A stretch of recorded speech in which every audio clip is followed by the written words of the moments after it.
Hello, मैं नरेंद्र सिंह पंवार। आज हम कक्षा 9 का एक प्रथम चैप्टर है संख्याओं का प्रतिरूप। उसका एक पार्ट है संख्याओं का परिमेयकरण। इसके बारे में सिखाएंगे आपको कि संख्याओं का परिमेयकरण किस तरह से किया जाता है। संख्याओं का परिमेयकरण करना।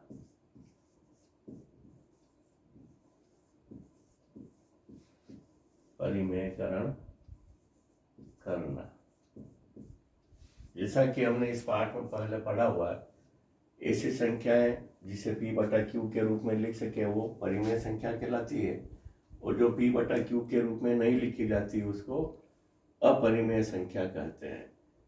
तो जितनी भी अपरिमेय संख्या होगी, आपके रूट वाली संख्या होगी, जहाँ हर नीचे की तरफ अगर कहीं परिमेय मतलब संख्या जो है अपरिमेय संख्या है तो उसका परिमेयकरण हमें करना होगा। उदाहरण के तौर पे मैं 2-3 सवाल बता देता हूँ। जैसे 1/√3 है ना, ये नंबर 1। सेकंड है 1/2√5। यहाँ भी केवल एक संख्या है, ये अपरिमेय संख्या है। ये परिमेय और अपरिमेय मिलकर क्या कहलाई? अपरिमेय संख्या है। और ये भी एक ही है क्योंकि गुणे का चिन्ह है, तो यहाँ पर दोनों में एक एक ही पद है। तो अपने को अगर इनका परिमेयकरण करना है, परिमेयकरण का अर्थ होता है कि नीचे से रूट का चिन्ह हटाना हर से। तो अपन क्या करेंगे, 1/√3। √3 को किससे गुणा करूं कि रूट हट जाए? √3 से ही करना पड़ेगा। तो गणित का नियम है कि यदि समान संख्या से गुणा या भाग किया जाए तो कभी भी भिन्न संख्या, कोई भिन्न संख्या उसमें समान संख्या से गुणा और भाग करेंगे तो उसका मान सदैव सेम ही रहेगा। तो यहाँ ऊपर भी मैं किससे गुणा करूँ? √3, और नीचे भी किससे गुणा करूँ?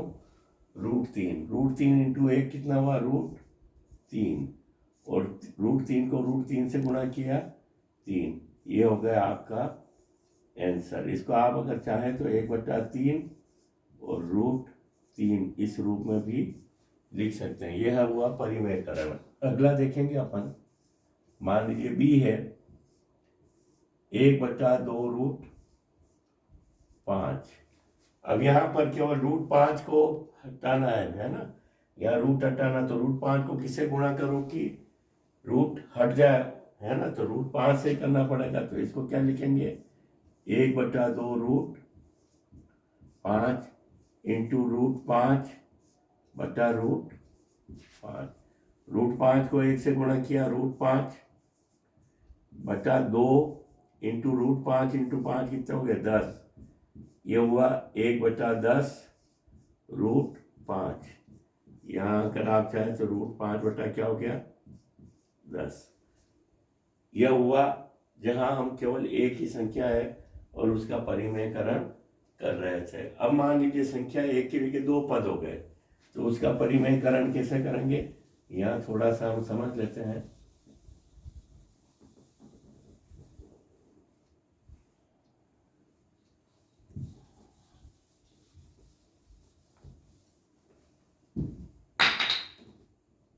यहाँ मान लीजिए सेकंड टाइप के सवाल आ गए।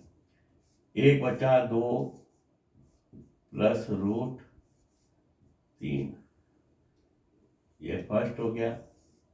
सेकंड हो गया 1 माइनस √3 माइनस 1। अब यहाँ पर भी 2 पद है और यहाँ भी 2 पद है। 2 पद का परिमेयकरण कैसे करेंगे? यहाँ पहले बता दें, ये 1 प्लस 2 प्लस √3। जब भी 2 संख्याओं का परिमेयकरण करना है, नीचे जब हर में 2 परिमेय संख्या है, और सॉरी अपरिमेय संख्या है ना, जब हर में 2 पद हो तो उसमें कैसे अपन करेंगे परिमेयकरण? तो यहाँ जो प्लस का चिन्ह है, उस प्लस के चिन्ह की जगह अपन क्या लिखेंगे? प्लस का उल्टा क्या होगा बेटा? माइनस। तो हम किससे गुणा करेंगे? 2 माइनस √3, और यहाँ भी 2 माइनस √3, उल्टे चिन्ह से गुणा करना। 2 माइनस रूट 3 को 1 से गुणा करेंगे, 2 माइनस रूट 3। अब यहाँ देखेंगे तो a प्लस बी और a माइनस बी के रूप में है। ये क्या हो जाएगा, 2 का होल स्क्वायर माइनस रूट 3 का होल स्क्वायर। अब यहाँ क्या हो जाएंगे, ये हो गया 2 माइनस रूट 3 और 2 का वर्ग कितना होता है बेटा, 4, रूट 3 का वर्ग 3, 4 में से 3 गया, कितना आया 1, तो क्या हुआ 2 माइनस रूट 3। इसका आंसर हो गया, बटा 1 का कोई महत्व नहीं है। अगला सवाल हम देखें सेकंड, 1 बटा रूट 3 माइनस 1।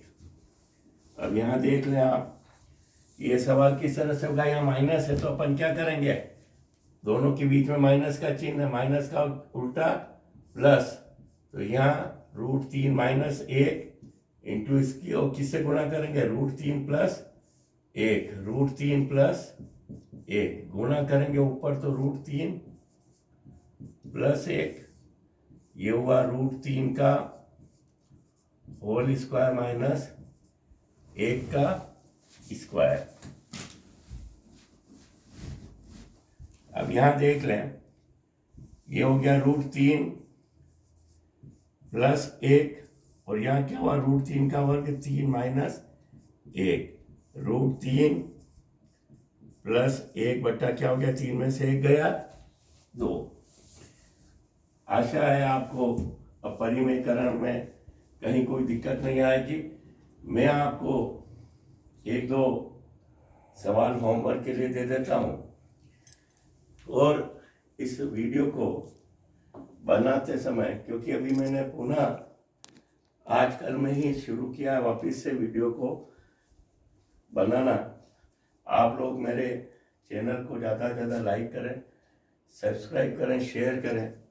स्वास्थ्य कारणों से हो सकता है कि कहीं इस कक्षा में त्रुटि यही रह गई, जैसे अपन क्या करेंगे, अपरिमेय संख्याओं के नीचे उसका परिमेयकरण करना है।